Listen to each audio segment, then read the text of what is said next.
ውድ የታሪክ አለኝ ቲዩብ ተከታታዮች እነሆ በሰበር መረጃ ብቅ ብያለሁ። ይህም መረጃ እግረኛው በተሰኘው የዩቲዩብ ቻናል የተለያዩ ግለሰቦችን ቃለመጠይቅ በማድረግ የሚታወቀው ጋዜጠኛ ተክለሃይማኖት አዳነ እንዲሁም የሀገር መከላከያ ሰራዊት ደንብ ልብስ በመልበስ አከራካሪ መልእክቶችን ሲያስተላልፍ የነበረው አበባየሁ ደሜ አለማየሁ በፌዴራል ቁጥጥር ስር ዋሉ። አንተ እንኳን እዚህ ወንበር ላይ ቁጭ ብለህ በክራንች ልመታኝ ትነሳለህ አይደለም?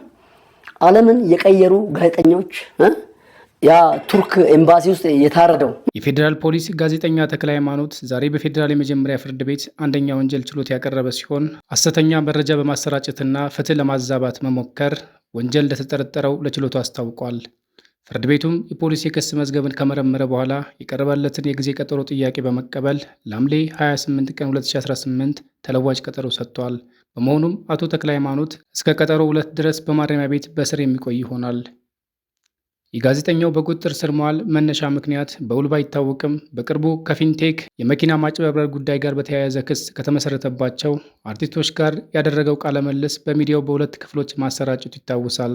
በተጨማሪም የሀገር መከላከያ ሰራዊት ልብስ ለብሶ ከቀረበው ግለሰብ ጋር ያደረገው አነጋጋሪ ቃለ መልስ ለዚህ ስር መንስኤ ሊሆን እንደሚችል ቢገመትም በተያያዘ ዜና በጋዜጠኛው ሚዲያ ላይ ቃለ መልስ የሰጠው ግለሰብን በቁጥጥር ስር መዋሉ ተገልጿል። የሀገር መከላከያ ሰራዊት አልባሳትን ያላግባብ በመጠቀም በማህበራዊ ሚዲያው የአንድነትና የፍቅር ሀሳብ ከማስተላለፍ ይልቅ የሚከፋፍል ንግግሮችና አላስፈላጊ መልእክቶችን ሲያሰራጭ የነበረው አበባየሁ ደሜም በፖሊስ ቁጥጥር ስር ውሏል። እኩል እንድትዘጋ ተገደህ በኪሳራም ደግሞ መስፈርቱንም ባለማሟላት የተማርከው ትምህርት ለምን እዚህ ጋር አላገዘህም?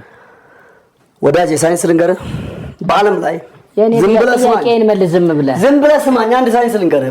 ውድ የታሪክ አለኝ ቲዩብ ተከታታዮች እነሆ እግረኛው ሚዲያ መስራችና ባለቤት ተክለሃይማኖት አዳነ በፖሊስ ከመያዙ አስቀድሞ የሰራቸው አንዳንድ ጥፋቶች ይኖራሉ ተብሎ ይገመታል።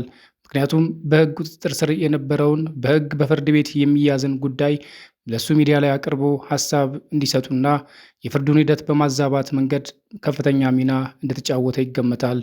ምክንያቱም የእነሱን ነፃነት ለማወጅ ሲባል ሕግን ወደ ጎን በመተው ያላግባብ የሆኑ ነገሮች ተከናውነዋል። እያየሁት እንትን እየሆንኩ ነበረ ማለት ያበሳጫሃል ግባ ስታይ። በሌላ በኩል ደግሞ የሀገር የመከላከያን አልባስ በማልበስ በሚዲያው ላይ በማቅረብና ያልተገባ ነገሮችን እንዲናገሩ በማድረግ ሚዲያውን በመፍቀድና በተለያዩ ነገሮች እንዲሁ ተከሷል።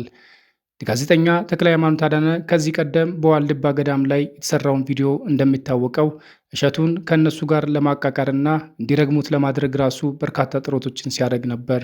ተክለሃይማኖት አዳነ አንድ ምክንያት አለኝ ቢል ይህም ምክንያት ምንድን ነው? አካለ ጎደሎ መሆኑን በክራንች እየሄደም ቢሆን ከባድ ነገሮችን ይሰራ እንደነበር ይታወቃል።